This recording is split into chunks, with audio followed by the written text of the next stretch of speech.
to respond to. And that's just, what sector do you work in? Do you work in education? Are you a student? Are you a nonprofit group? Go ahead and answer that now.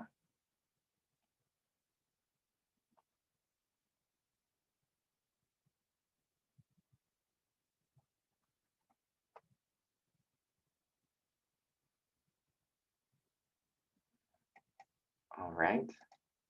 And we can see here the majority of us K-12 Ed. Thank you for those of us that are joining from our nonprofit organization. It looks like we have 2 students. You may be from Quimby Oak down in Evergreen. If you are, shout out to you, Quimby Oak. And so before we go further, I want us to do just a quick reminder about why we really must listen to students if we want to achieve equity in our schools. So let's take the words of our friend, Dr. Alicia Smith-Aralaga, the Executive Director of the Education Trust West. The history of progress toward justice in this country is clear. The best solutions are informed by the people closest to the problem. And for us, that is our students. Now, I do want to tell you very quickly just a little bit about our organization. So YouthTruth, we are a nonprofit based in San Francisco, and at the heart of our mission is student voice. We believe that young people's voices and leadership must be at the center of the decisions we make and the work that we do. And gathering anonymous feedback from all students is the first step toward understanding a school's climate and culture, and understanding whether students of different backgrounds are experiencing school differently. Now, our student survey focuses on the core factors that research tells us directly impact students' academic achievement and social emotional well-being. Those factors include relationships, academic challenge, emotional mental health, and more. And as you can see from this slide, we have a lot of experience and history bringing students' voices and perspectives to leaders in education. We have surveyed over 1.5 million students since 2008 in 38 states and 5 countries. Today, we will be looking at data from 10 years of surveys. Our team did an analysis of the responses of nearly 550,000 students in grades 3 and up. But before we dive into those findings, here's a quick agenda for today. So we'll start with a tune-up, and don't worry, I'm not going to make you do breakout groups, but we will be asking you to do a silent activity with us. We'll then explore our findings in the aggregate data set, before finally giving some tips, examples, and protocols and an interactive activity that you can use with your teams to drive equity using data. So part 1, a tune-up. So we at YouthTruth, we've had the pleasure of working with districts across the country, and we've seen how many incredible leaders in education, some of those who are on this webinar today, but how they prepare their staff for conversations about diversity, inclusion, equity, and justice. And we're going to do the same today, because in order to dive into this type of data and to have these conversations, we need to make sure that we are all on the same page and we all understand our end goal, making our schools a more equitable place for each and every student. And we must first start with some norms, an incredibly simple yet powerful way for us all to have productive conversations. So these are YouthTruth's norms. A mindset check, which you are more than welcome to use. Our first norm, put students first. So it can be easy to look at data and just see numbers, but remember what's behind those numbers and what the charts represent, your students. Look for learning. When we're looking at data, we will share what we are learning, not what we already know. And I always ask folks to please refrain from playing devil's advocate. The devil already has enough advocates. Remember that equity is the goal. Listen actively, use I statements, and participate fully. We acknowledge that addressing structural inequities relies on the participation of every individual. I encourage you to actually go ahead and share any norms in the chat that you and your teams may use that you find useful. Share your knowledge with everyone else. And I'm going to turn it over now to my colleague, Jen. She's going to continue our tune-up and to help us build a framework for making sense of the 7 equity findings that I will share following. Thanks, Jimmy. The next step in building a framework for looking at data together is to define our terms. For us at YouthTruth, and in our conversation today, we will take as our definitions that equity means that each student has access to the opportunities, support, and resources they need to reach their full potential. For experience gaps, these are the measurable differences in perceptions of the school experience across groups of students. So 2 key terms for us today. Okay, so we've done our mindset check. We've defined our terms. Today, with equity at the heart of the findings that Jimmy will introduce, we want to share with you 2 frameworks that we find exceptionally useful. The first is the Racial Equity Institute's groundwater theory. We value this framework as it keeps us focused on the ecology of the school and cautions us against our tendency in education to overfocus on individual students.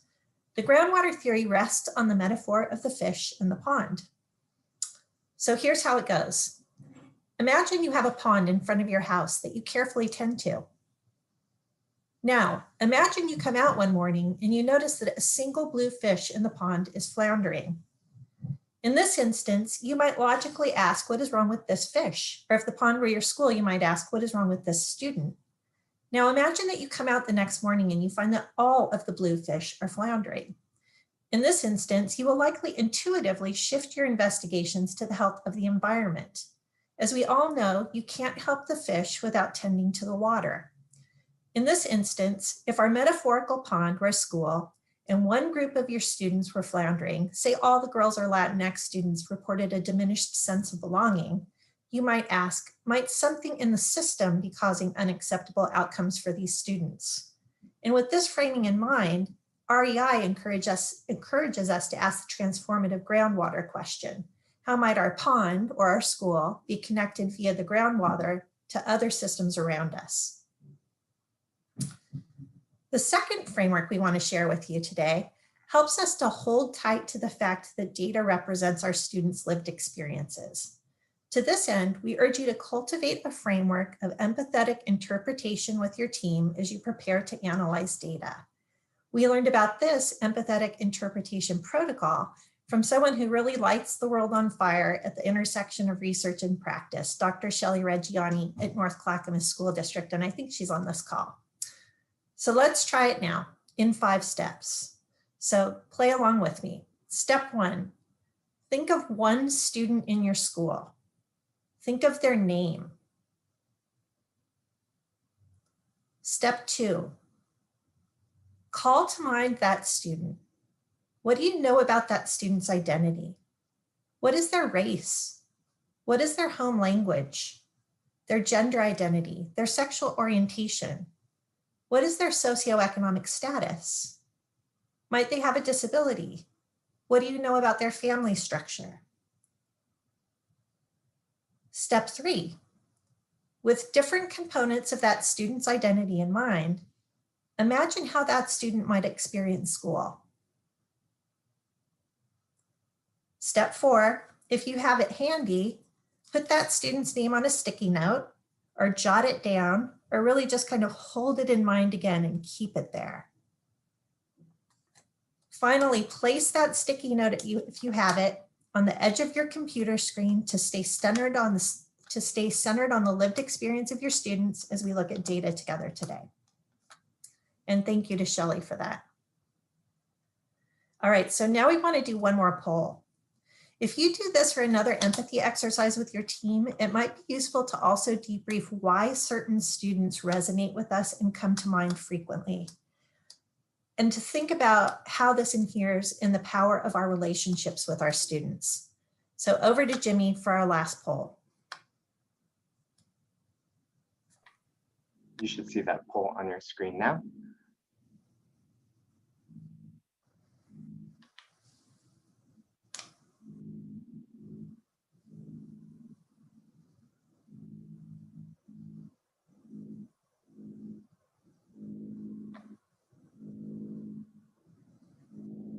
Give it just about 10 more seconds.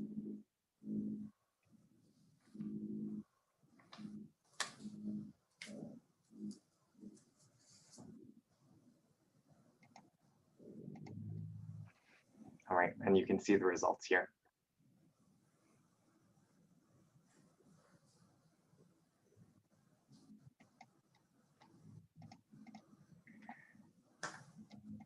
Okay, thank you, Jen. Now, I recognize that we just spent quite a bit of time on defining terms, developing a shared framework, and our empathy exercise. And that was intentional. And I hope that it's intentional for you as you move forward with these conversations. I urge you to make the time for the pre-work. But now, it's time to look into our aggregate data and to share with you 7 key equity findings. This data that you will see brings to light the gaps in the experiences that our students are having every single day, whether their school is in person or virtual. I will say the vast majority of this data was collected prior to the COVID-19 pandemic. So we can imagine, and I'm sure that our data will soon tell, that these numbers have changed and will continue to change. So with that, let's dig in. Our first finding tells us that students' experiences of learning differ by gender identity, starting in elementary school. Now, as you look at this chart and all of the following charts, you'll notice some bars that are a lighter shade of orange. And I just want to point out that those bars indicate where in our analysis we find statistical significance. So we ask elementary school students the question, do you learn a lot in your class? 79% of girls say yes very often to 74% of boys. Beginning in middle school and up to high school, we ask students to respond to a similar prompt. In most of my classes, we learn a lot almost every day. And while these numbers declined somewhat drastically across the board from elementary to secondary, we continue to see that female students tend to rate this question higher than their male peers by 5 percentage points, while only 37% of non-binary students say that they learn a lot almost every day. Now remember the student on your Post-it note, or the one that you kept in your head. Where do you see them reflected here in these charts? And now think about the groundwater metaphor. What exactly in our environment is shaping these different experiences with learning? Now, when we ask students about whether their learning can be applied to their lives outside of school, we see some significant differences when we disaggregate the data by race, ethnicity. I do want to note here, and then in all of our other charts where we disaggregate by race, ethnicity, and you see other, that indicates students who are American Indian, Alaska Native, Native Hawaiian, Pacific Islander, and those who prefer not to say. We combined those groups for our analysis because the sample size was just significantly smaller than the other demographic groups. But now, back to this chart.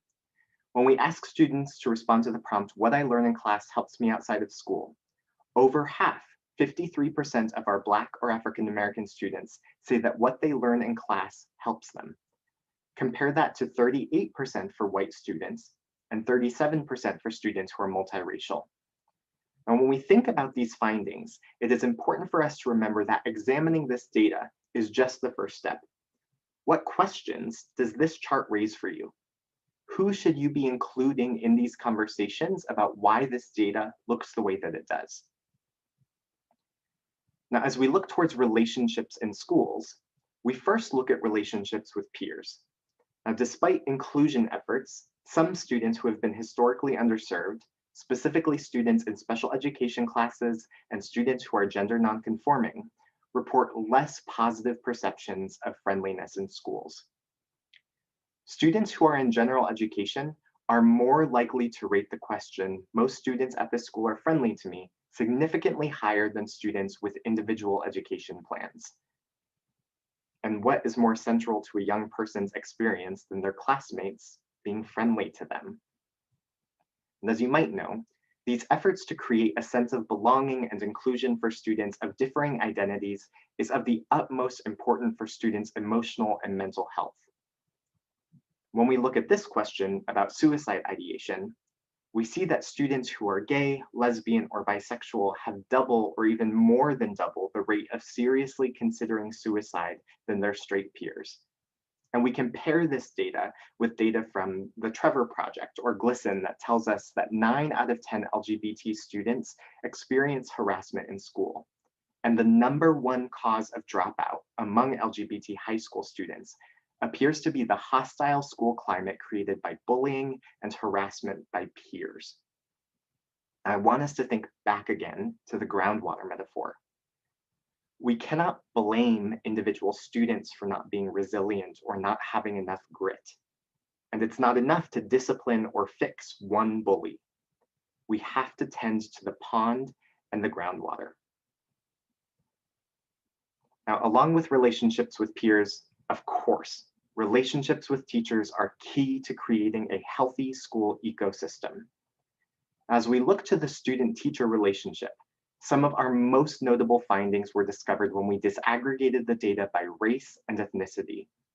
We found that white and Asian students are more likely to report positive student-to-teacher relationships than their peers, significantly more than their Black classmates.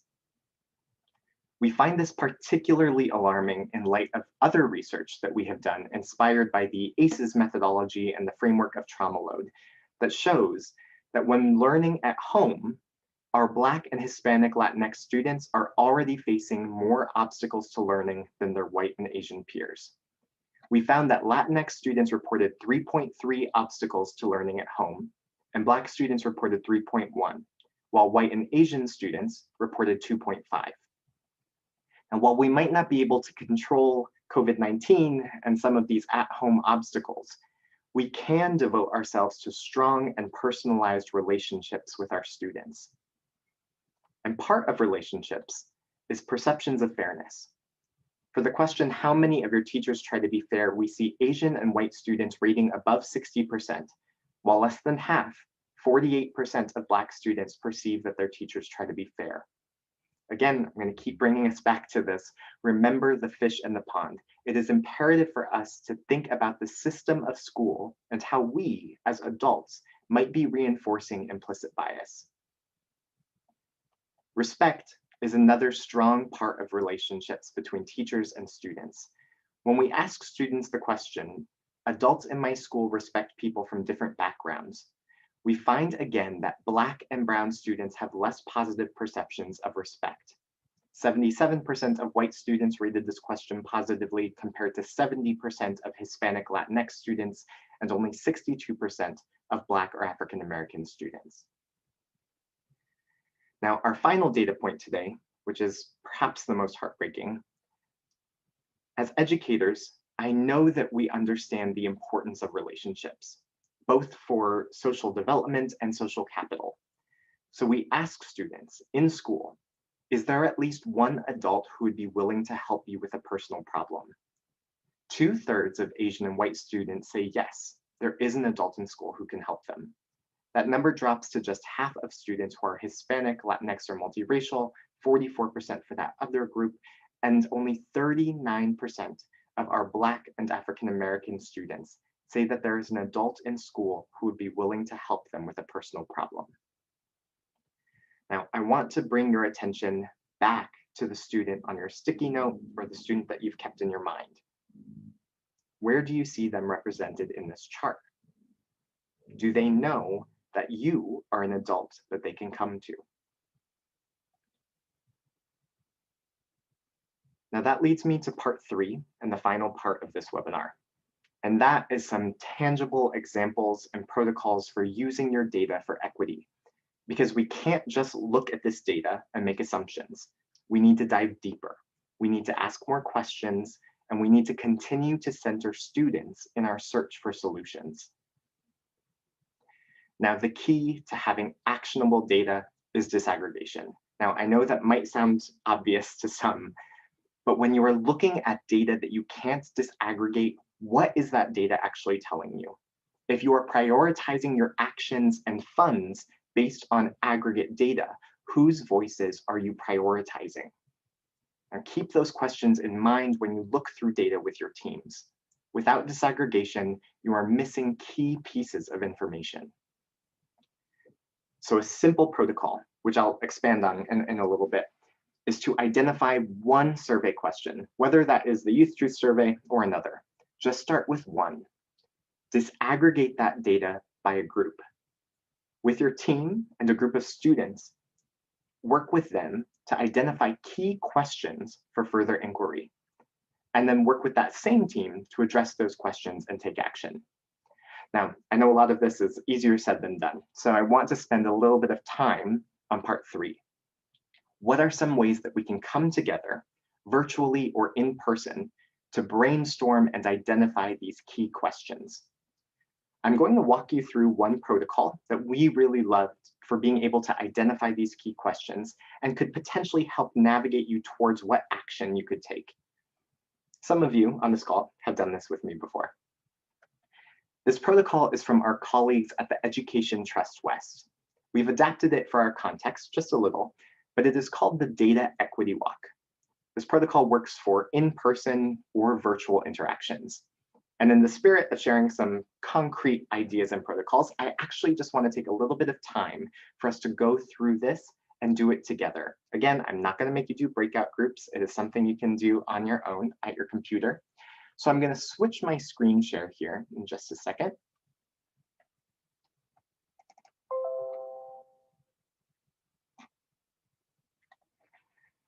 And this is a program called Jamboard.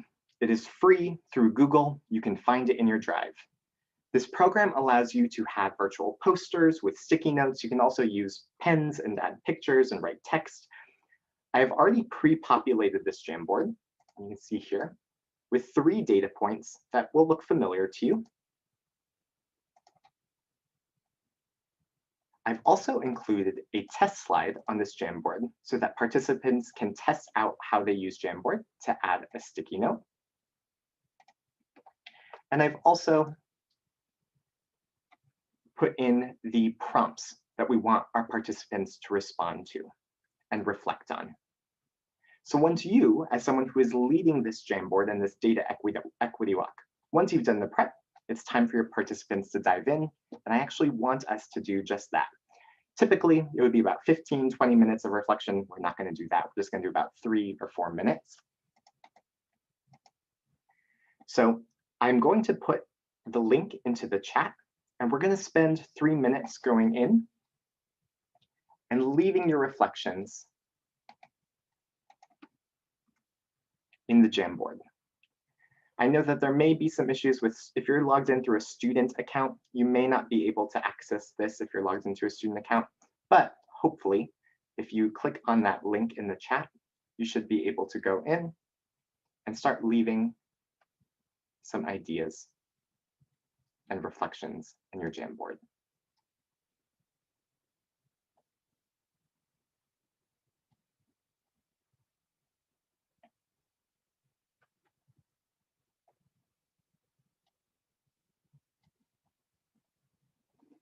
And as people go in and you were looking through,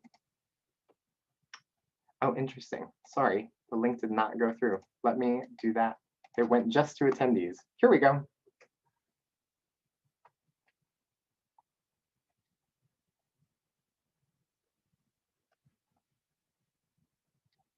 There we go. So I encourage you to go in. We're just going to take about 3 minutes to leave some reflections. If you can't log in, we may have reached a capacity on the Jamboard. I believe that's 50, and that's okay. You can still click in and you can observe it here on my screen.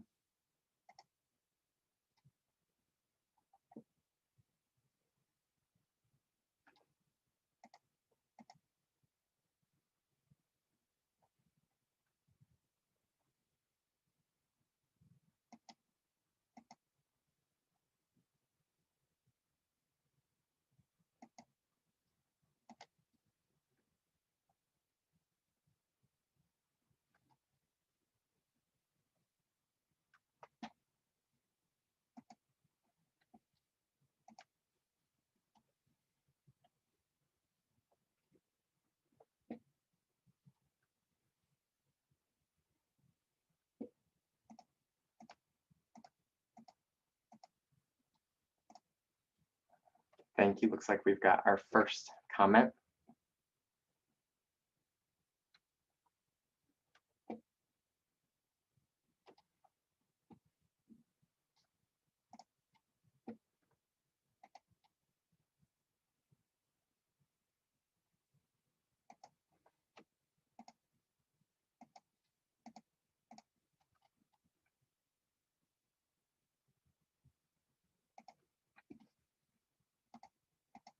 Sounds like the Jamboard might be taking a little bit of time to load, and that's okay. We're going to keep moving forward.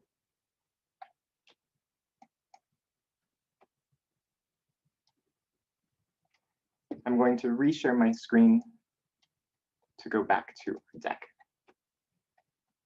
So if you're in the Jamboard, wonderful, keep looking around in there. I encourage you to not only respond to the data, but look at the comments from other folks who are leaving these Post-it notes. Leave comments to them, have a little conversation via the Jamboard. And then the next step, after you have left your comments, you and your team have left your comments, is to come back together, break out into groups, either via Zoom, or if you're in person, break out into groups in person, and have some small group discussions about the reflections and the data that you're seeing, with the end goal of identifying those questions for further inquiry.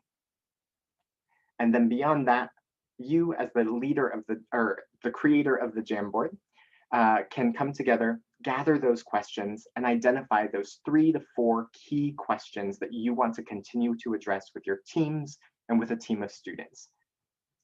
Now, it's important to remember that protocols like this one are just one way to start to dive into the data and the experience gaps that you might see in your data. Equity must permeate every conversation that you have and every decision that you make. Now, that is our goal and our hope for our own organization. And that is also our hope for yours, equity and students at the center. So one last time, I want you to just recall the groundwater framework and our one student empathy protocol. I encourage you to try one of these in your next staff meeting.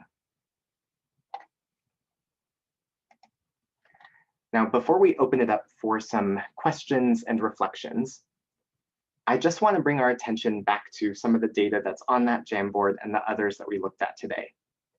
Now, as I said earlier, this data will continue to change, and it should. School looks different now than it did before. Some of our students are wearing masks all day and practicing physical distancing, or they are isolated in front of a laptop, or they're in their living room while their parents are working from home and their sibling is doing virtual music class while their other sibling is doing virtual PE. Our students are also watching our country reckon with America's racist history. And they're watching us as adults respond to all of this. So we must better understand the experiences of the young people in our lives. We must figure out where inequities in our systems lie, and we must know where these gaps are in order to fix them. Otherwise, we are just guessing. Now, the old adage, nothing about us without us, is one that we truly believe in and try to live by at YouthTruth. And we would love to support you in your work to hear from students and to involve them in your efforts to make your schools an equitable place to learn and grow. Thank you so much for coming today. We look forward to answering any questions that you might have. Up on your screen, you will see mine and Jen's emails. Please feel free to reach out to us if you'd like to chat more. And please use the Q&A function now to submit your questions now. And as a reminder, please vote if you have not yet. So now we'll look into the chat and the Q&A.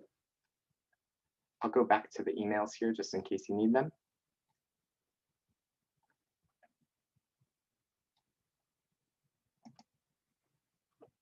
Jen, while I have been off, have there been any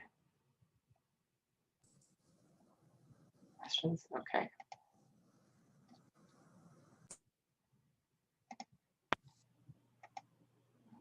So we will be hanging out here just a little bit if anyone wants to ask any other questions or have any comments. Otherwise, have a wonderful rest of your day.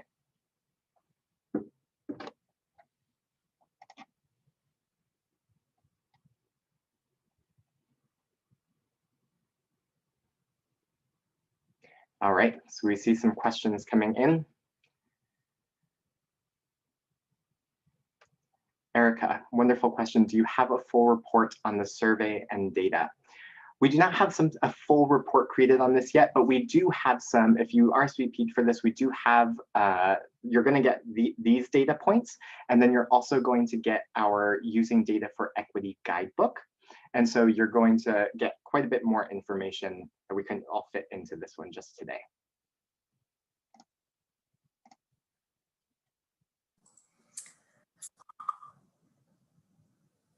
So Rhonda, that's a great question about how you start this kind of work with your staff.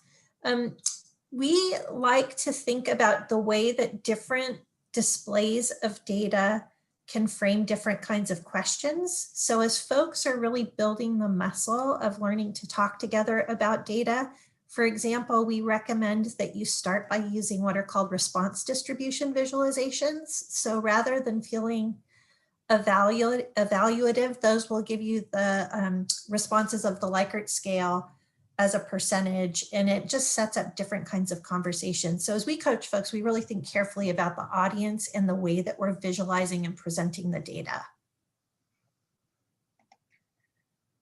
And then Indy has a wonderful question. How do you recommend handling disaggregation of data when the numbers of subgroups are so low that you would be able to tell which students responded in which ways? That is a fantastic question. So we at YouthTruth, we are only reporting subgroups if we have 5 or more responses in that subgroup so that we can maintain anonymity. We do believe anonymity is of the utmost importance when you're showing this type of data so that your students trust that they can leave the type of feedback that they want to. So we value anonymity, and so we have a threshold of 5. And Tova, thank you for that great question. Yes, we highly recommend pairing all quantitative data with qualitative data as well. We do that as part of our work with districts and schools. And even with the qualitative data, we consider that the starting point. So we have a whole multitude of resources also in ways that we coach people to close the feedback loop so that they take the data, take it back into the community and have conversations through empathy interviews, focus groups, data sharing protocols, all those sorts of things to bring students and teachers and parents, board members into the conversation and into the meeting making process. And then this is the second part of Rhonda's question. So having a low stakes data set to practice the process. Yes, we have that. So on our website and our resources, you can find what we call learning from student voice. And there is a whole set of data there about culture, college and career readiness, school safety, emotional and mental health, everything you can really think of. And you can use our data set there to practice with your teams. The Education Trust West, which is where we got the Data Equity Walk protocol from, if you go to their website, which we will provide to you at the end as well in our resources, they also have a data set that you can use. I believe it's specific to California, but you can use that one as well.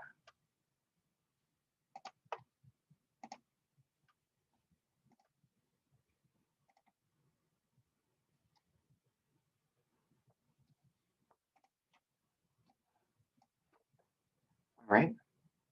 We'll hang out for just another minute, but if there are no other questions, thank you all so much.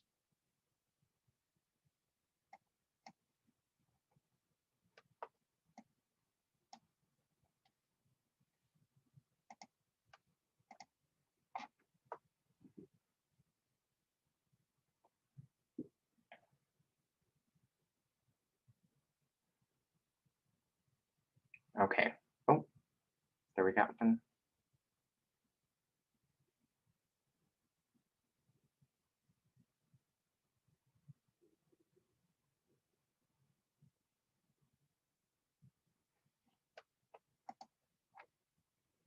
So Jen, I'll also ask you if you want to weigh in on this one too, but if an org has a smaller membership, is there a good way to collect data and not exhaust advocates from specific groups? I would never want anyone to feel tokenized or overutilized for their perspective. That's a great question. And so for us, part of what we really focus on when we are administering our surveys is that we're getting every single person's voice. We're not putting any sort of value or higher value on any specific person. We want to hear from everyone. And so you then have some of your aggregate data that you can disaggregate. We also never want folks to feel tokenized or overutilized. So that is why we administer the surveys to all students or families or staff. And then when we do these protocols and these exercises, we want it to be full participation and full discussion. And part of what is so great about the Jamboard, whether you're doing it in person or virtually, is that you can actually, it's all anonymized. So those Post-it notes are anonymous. And so that's another way for people to be able to give their input and not feel like they're being tokenized or overutilized for their perspective. I hope that helps. If not, Tova, you can either leave another question or feel free to reach out to me personally, and I'm happy to talk about it more. Yeah, we have some really intrepid partners, districts that are bringing students together. And one thing that we appreciate and we encourage is choosing and inviting in the quote unquote uncommon student. So really casting a wide net when you bring students into the meaning making process so that you're not just kind of tapping the same kids over and over again.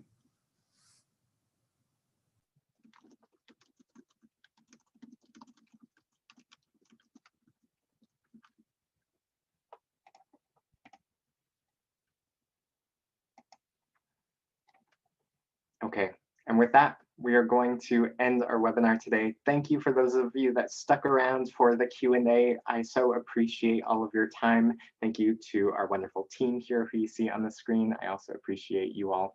And if you have any questions, please feel free to reach out to us. Have a great rest of your day.